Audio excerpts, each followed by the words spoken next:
Eu quero, nesse momento, cumprimentar a todos com a paz do Senhor Jesus. É uma alegria muito grande nós estarmos juntos mais uma vez, através dessa live no Facebook, onde nós vamos aprender a lição de número 8 da nossa revista. E eu tenho certeza que tem contribuído muito para o nosso crescimento espiritual.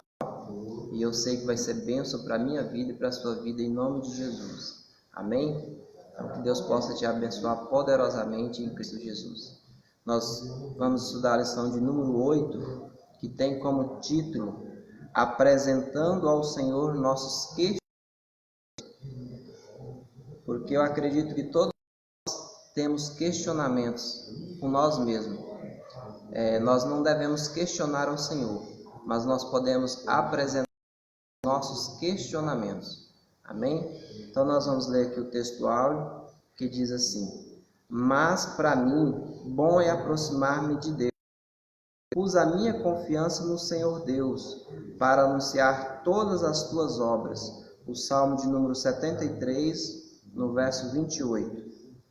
A verdade aplicada: como filhos de Deus, podemos apresentar a nosso Pai nossos temores e nossas angústias e incertezas. Os objetivos da lição: o primeiro é a de Asaf. Segundo, ensinar como vencer o sentimento da inveja. E o terceiro, explicar a importância de clamar em meio à angústia. Aí nós temos os textos de referência que se encontram no Salmo de número 73, verso 1, que diz: verdadeiramente bom é Deus para com Israel, para com os limpos de coração.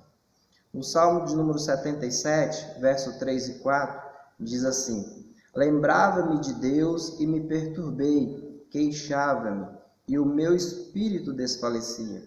Sustentaste os meus olhos vigilantes, estou tão perturbado que não posso falar. E no verso 7 ele diz: rejeitará o Senhor para sempre e não tornará a ser favorável?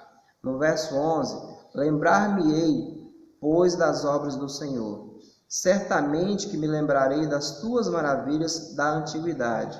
E no verso 16 ele diz: as águas te viram, ó Deus, as águas te viram e tremeram, os abismos também se abalaram.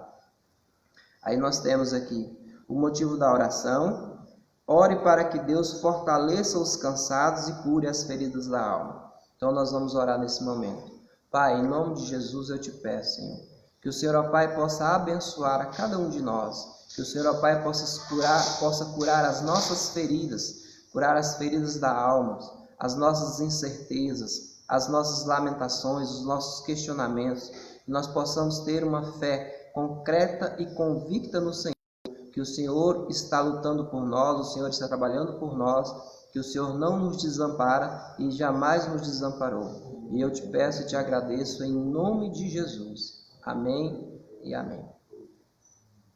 Então nós vamos para o tópico primeiro, que diz o conflito existencial de Asaf, que diz assim: o Salmo 73 registra pensamentos e questionamentos presentes na mente humana ao longo da sua existência.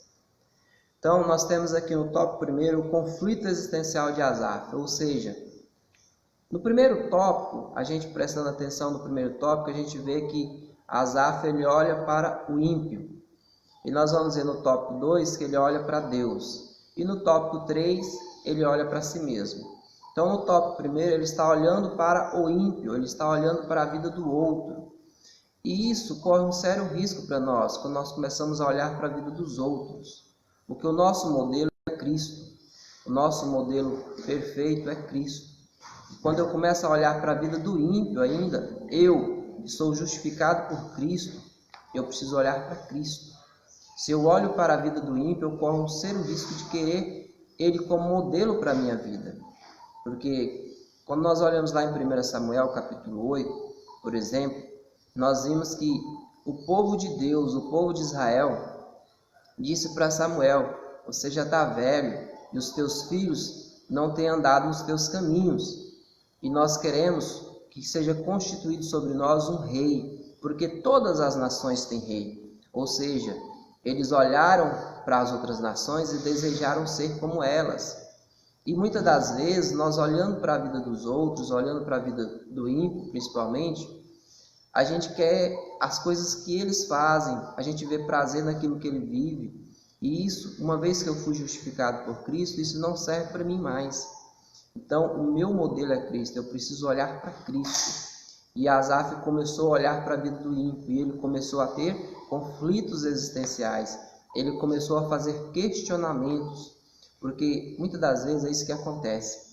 Quando a gente começa a olhar para a vida do ímpio, há um ditado que diz que a grama do vizinho é mais verde do que a nossa. E a gente corre um sério risco de desejar o que é do outro.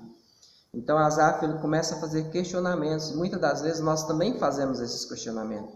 Por que eu que estou na igreja, que estou orando, estou jejuando, estou buscando a Deus, estou passando por lutas e batalhas? E por que essa pessoa que não serve a Deus, que não tem temor de Deus, essa pessoa tem prosperado, essa pessoa tem vencido?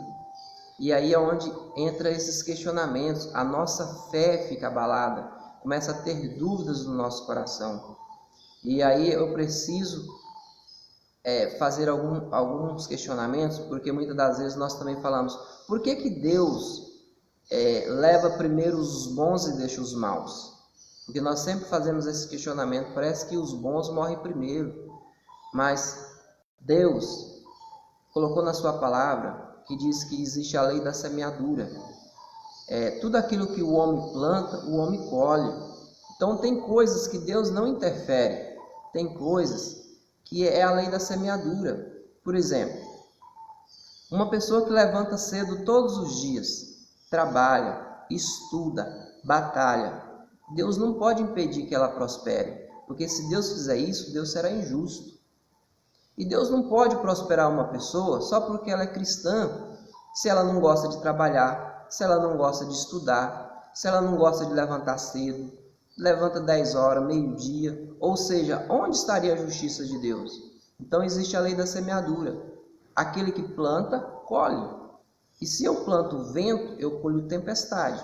Então uma pessoa que tem atitude, que trabalha, que luta, que corre atrás, Deus permite que ele prospere, independente dele servir a Deus ou não. Essa é a lei da semeadura. Então Asaf ele começa a olhar para a vida do ímpio e ele começa a questionar por que ele tem prosperado. E por que eu, que estou aqui me santificando, buscando santificação do Senhor, tenho passado por essas lutas? Aí, a palavra de Deus também diz que o mesmo sol e a mesma chuva que vem sobre o justo, vem sobre o injusto. A mesma chuva e o sol que vem sobre o puro, vem sobre o ímpio. Ou seja, as oportunidades são iguais. Agora, vai depender do que eu tenho feito com as minhas oportunidades. Então, Asaf ele começa a fazer esses questionamentos, ele começa a entrar em crise existencial, que é uma coisa que nós também passamos cotidianamente, e nós precisamos aprender através dessa lição algumas coisas que vai contribuir para a nossa vida cristã em nome de Jesus. Então, no tópico 1.1, ele diz a bondade de Deus. Então, Asaf ele começa a fazer questionamento no seu coração. Ele começa a vacilar. Só que aí ele se lembra de quê? Da bondade de Deus. Ele olha para a bondade de Deus. E a bondade de Deus, ela não vem só sobre os bons. A bondade de Deus, ela também vem sobre os maus. Porque Deus ama a todos.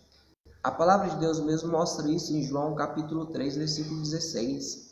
Jesus não morreu pela igreja, Jesus não morreu por Israel somente, ele morreu por todos. A palavra de Deus diz que Deus amou o mundo de tal maneira que deu o seu Filho unigênito para que todo aquele que nele crê não pereça, mas tenha vida eterna. Ou seja, então ele amou o mundo, todos. Ele não fez acepção de pessoas. Então, a bondade de Deus ela vem tanto para o ímpio como para o justo. Agora, existe justiça. Deus não é injusto. A bondade de Deus é uma coisa e a justiça de Deus é outra. Então eu preciso entender que Deus, ele é justo. E se eu não tomar cuidado, eu começo a ver injustiça na bondade de Deus. Aí no 1.2, ele diz assim, resistindo à tentação. Ou seja, quando Asaf começa a olhar para a vida do ímpio, ele começa a ser tentado. Porque quando nós começamos a olhar para a vida daquele que não serve a Deus, e vimos na vida dele coisas boas, ele prosperando, ele crescendo, ele fazendo coisas que desagradam a Deus, e a mão de Deus não pesando sobre ele, a gente começa a desejar ser como ele. Então ele mesmo diz aqui, após refletir sobre a bondade de Deus, o salmista analisa sua conduta e expressa, quanto a mim, os meus pés quase se desviaram.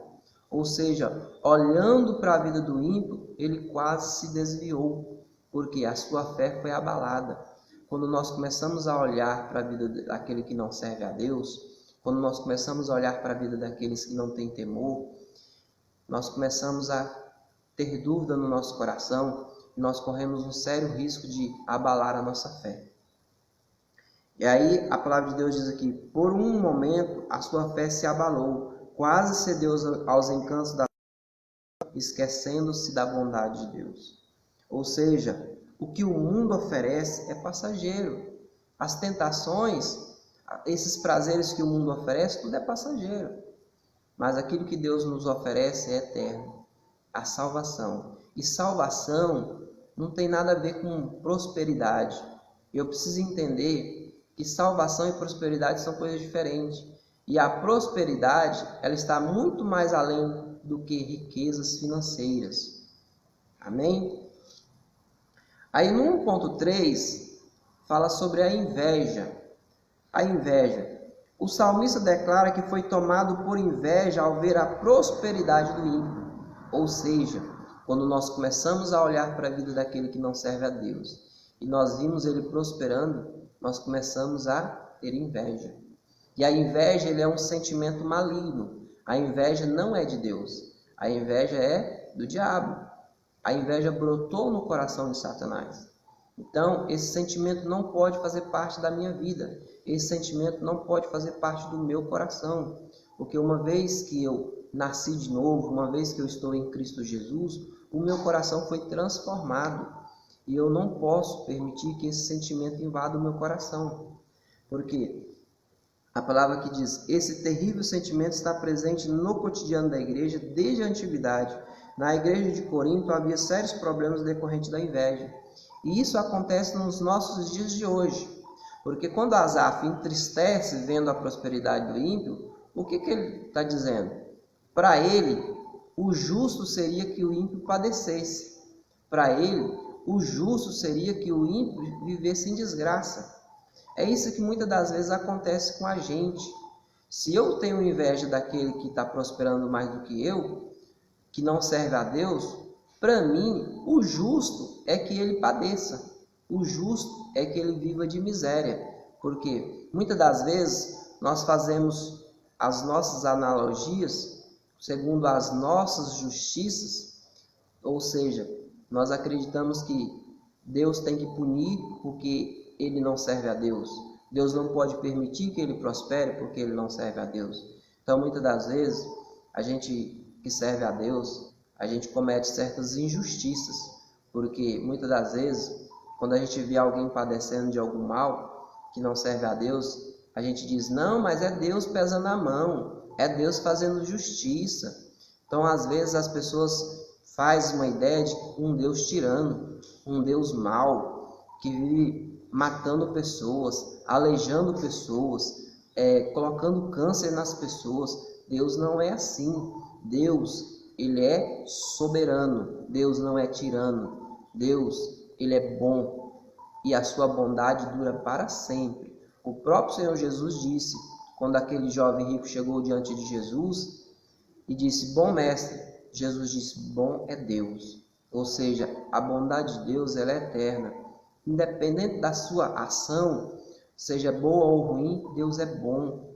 Deus não é assim que fica matando pessoas, aleijando pessoas, ou colocando câncer nas pessoas. Uma pessoa que se alimenta mal, uma pessoa que dorme mal, uma pessoa que bebe, uma pessoa que fuma, uma pessoa que se entope de coisas de porcaria. Ou seja, essa pessoa está fazendo mal para si mesmo. Essa pessoa está semeando coisas ruins na sua vida. Então não é Deus que está colocando. Tem muitas coisas que Deus não interfere. Deus não age assim. Deus é amor, misericórdia e justiça. No tópico 2, vencendo o sentimento da inveja. Então, nós olhando aqui para a lição, nós vamos entender que no tópico 1, ele olhou para a vida do ímpio. Então, ele entrou em crise existencial, a sua fé ficou abalada, ele começou a sentir inveja do ímpio.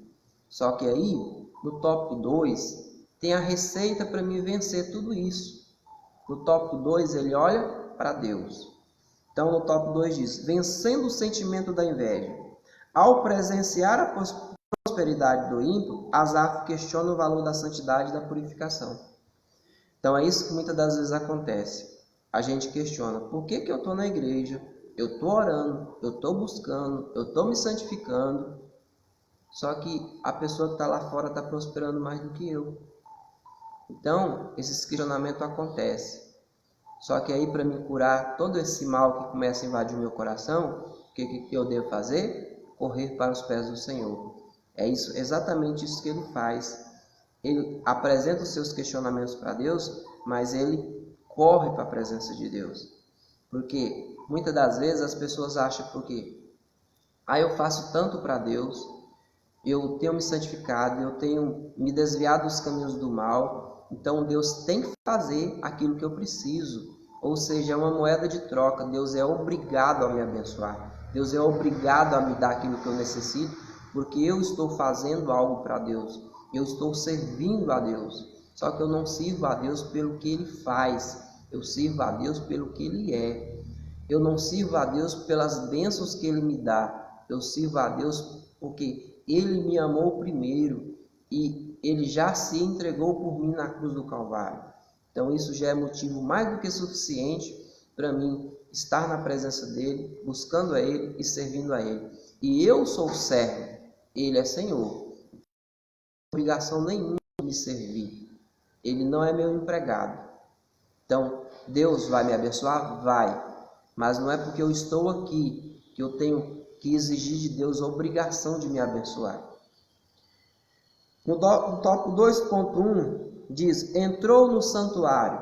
Ou seja, Asaf, quando ele percebeu que os seus pés estavam vacilando, quando ele percebeu que ele estava sentindo inveja daquele que não servia a Deus, e ele percebeu que a bondade de Deus era muito maior do que aquilo que ele estava sentindo, ele correu para os pés do Senhor. O texto diz que ele entrou no santuário, mas o santuário não se refere apenas ao lugar. O santuário fala da presença. Porque não adianta nada eu vir para a igreja e não entrar na presença de Deus. Não adianta nada eu vir para a igreja e não viver uma vida devota a Deus, como aquele que realmente serve a Deus. Então ele vem para o santuário, ele entra na presença de Deus, porque era no santuário que a presença de Deus se manifestava. Então ele chega e ele entra na presença de Deus e ele começa a sentir novamente a alegria da salvação. Exatamente como o salmista Davi também diz lá no Salmo de número 51. Dá-me, Senhor, novamente a alegria da tua salvação.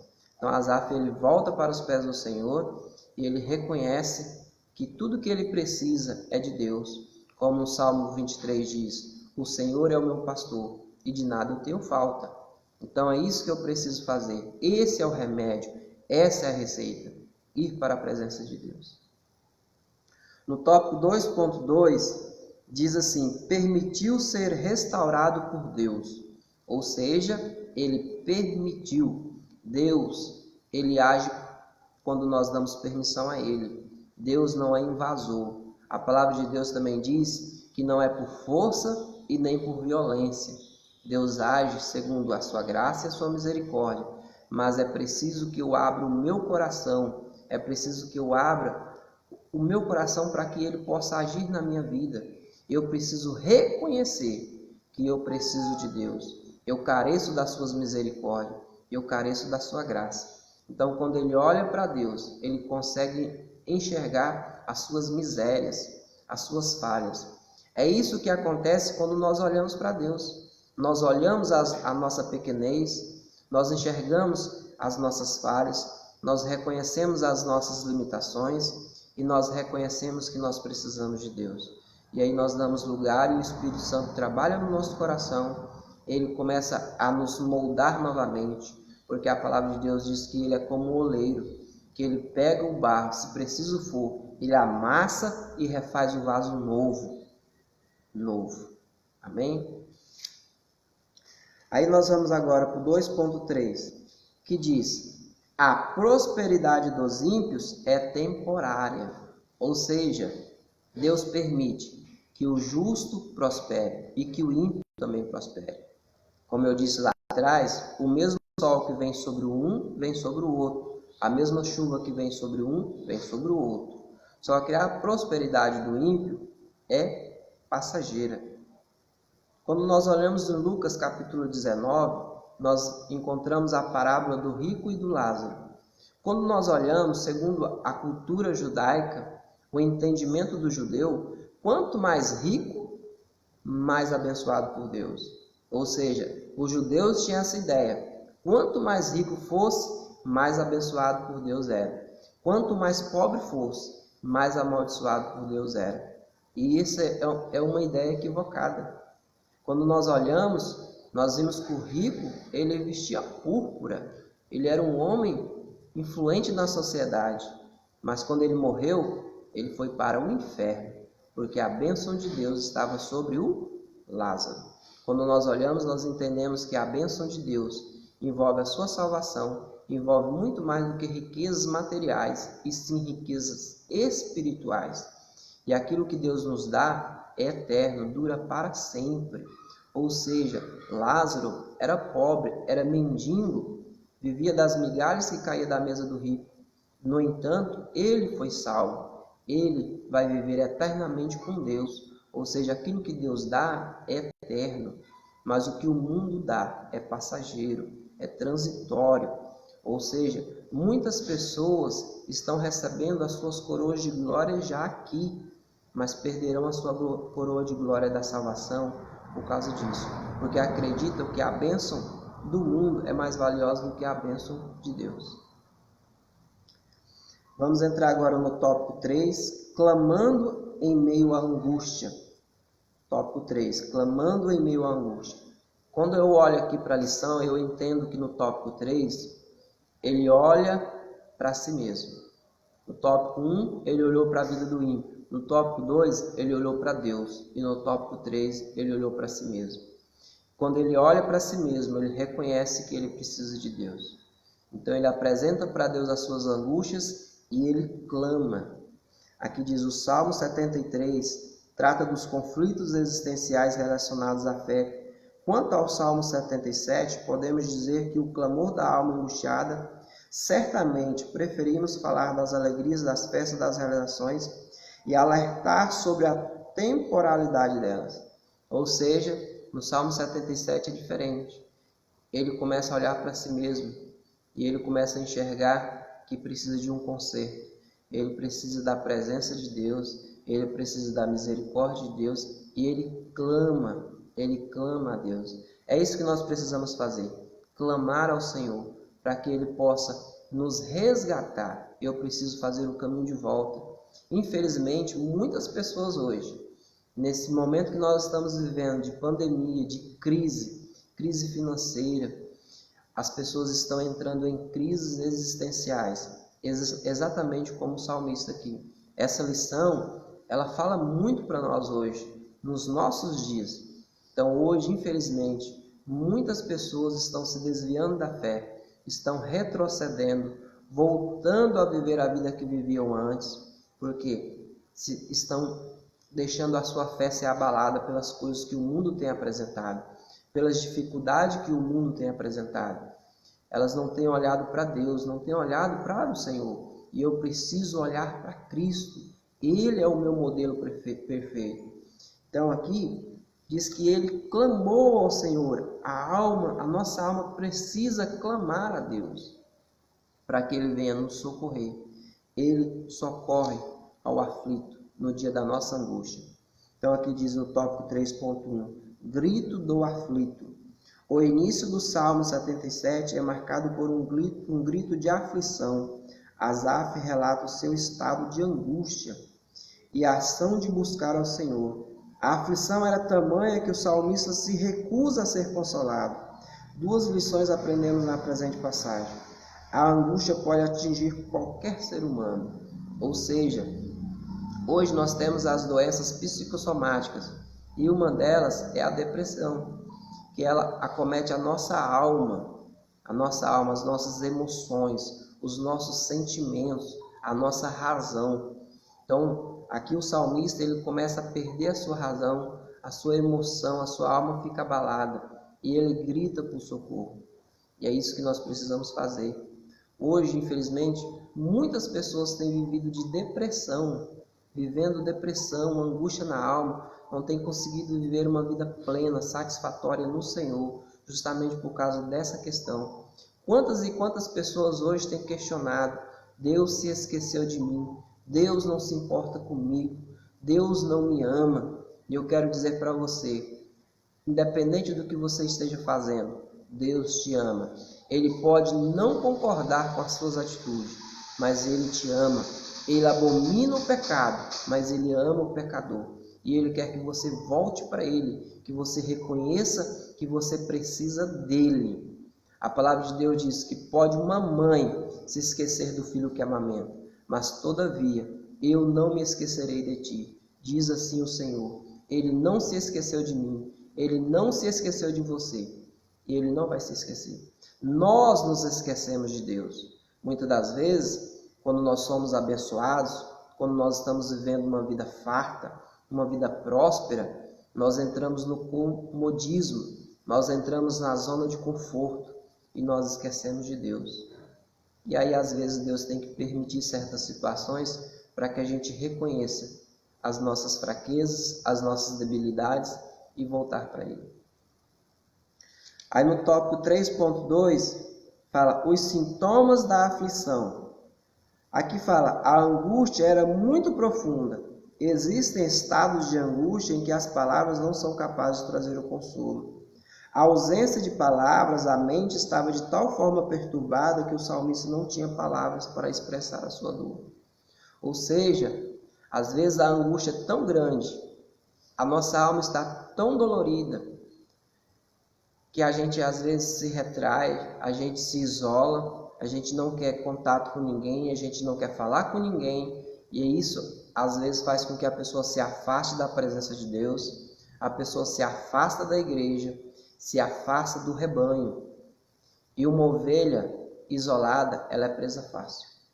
É por isso que é importante a gente estar na igreja, é por isso que é importante a gente estar no meio da congregação, é preciso a gente congregar, junto com os irmãos, uns fortalecendo aos outros. Por isso que a palavra de Deus diz, suportai uns aos outros em amor, porque nós precisamos estar unidos, suportando as fraquezas uns dos outros.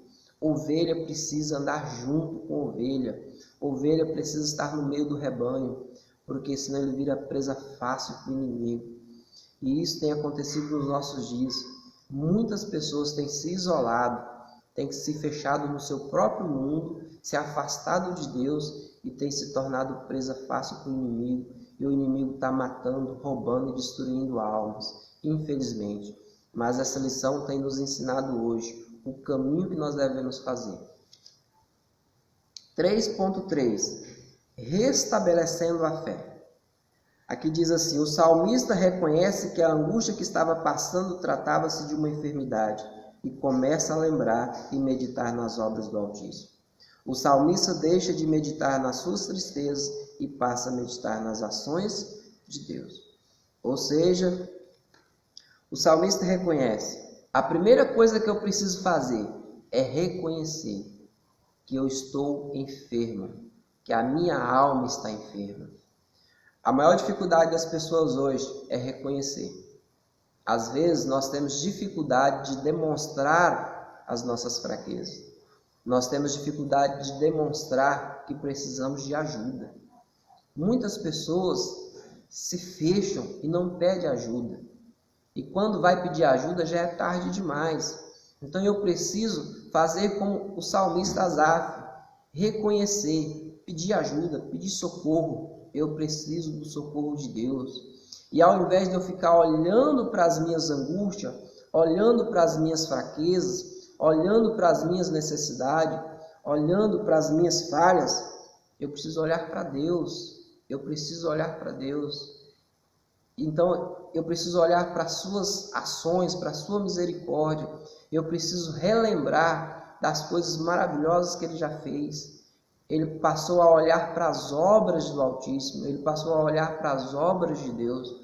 Ou seja, eu preciso relembrar do lugar que Ele me tirou, do caminho que Ele me tirou, do lamaçal que eu vivia, da podridão de pecado que era a minha vida. E Ele me resgatou. Ele colocou um novo cântico na minha boca, como diz no Salmo de número 40. Ele firmou os meus pés sobre uma rocha e colocou um cântico novo na minha boca. Ou seja, eu preciso olhar para as obras de Deus e não para as obras que o mundo tem colocado sobre a minha vida, as obras que o Senhor tem colocado diante de mim, para que os meus pés não vacilem, para que a minha fé não seja abalada, para que eu possa permanecer no Senhor, porque a palavra de Deus diz para a gente não olhar nem para a direita e nem para a esquerda, mas para o nosso alvo, que é Cristo Jesus.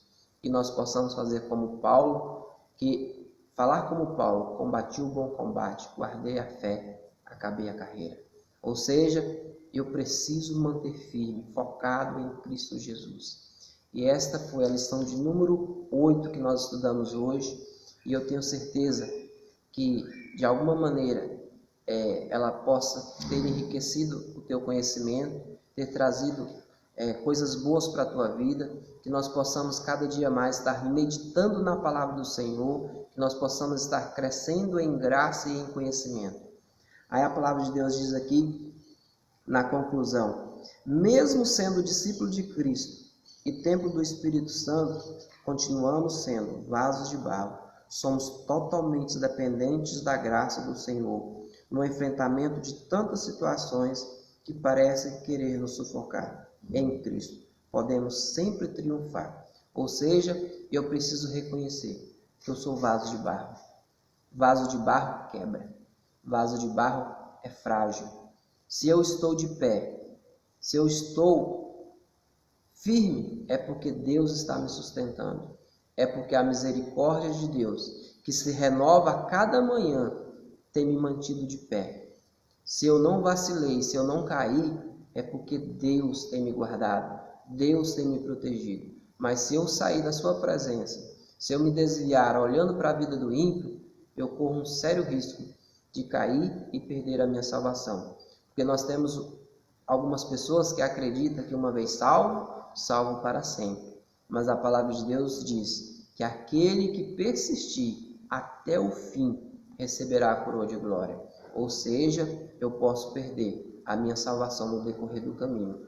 Então eu preciso orar, vigiar e buscar ao Senhor todos os dias, buscar transformação todos os dias, porque é Ele que tem nos sustentado, é Ele que tem nos guardado e é Ele que tem nos fortalecido. E a salvação não depende das nossas obras, depende exclusivamente do Senhor. Amém? Que Deus possa abençoar a tua vida, a sua família, em Cristo Jesus, poderosamente. Vamos orar mais uma vez. Pai, em nome de Jesus, que o Senhor possa estar enriquecendo cada dia mais a nossa vida, a nossa alma, que o Senhor possa estar nos prosperando e nos abençoando. Mas muito mais do que isso, que o Senhor possa nos guardar, que o Senhor possa nos proteger. Nos livra, Senhor, das tentações que o mundo tem nos oferecido. Nos livra, Senhor, das tentações desse sistema corrupto que nós temos visto cada dia mais.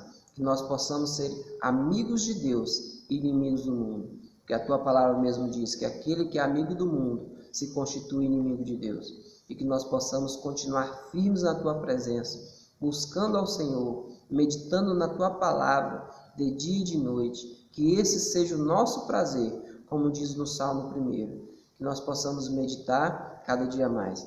e que nós possamos estar aqui à noite, Senhor, mais uma vez, gravando a live para enriquecer, trazer alegria ao coração daqueles que estão em casa, nos assistindo através dessas lives. Esse é o mecanismo, a ferramenta que o Senhor tem nos proporcionado para nós estarmos buscando ao Senhor nesses dias e, de uma certa forma, estarmos levando a Tua palavra àqueles que estão nos ouvindo, nos assistindo. Em nome de Jesus, abençoa cada um de nós. Amém e amém. Que Deus possa abençoar o teu domingo, em nome de Jesus. Amém.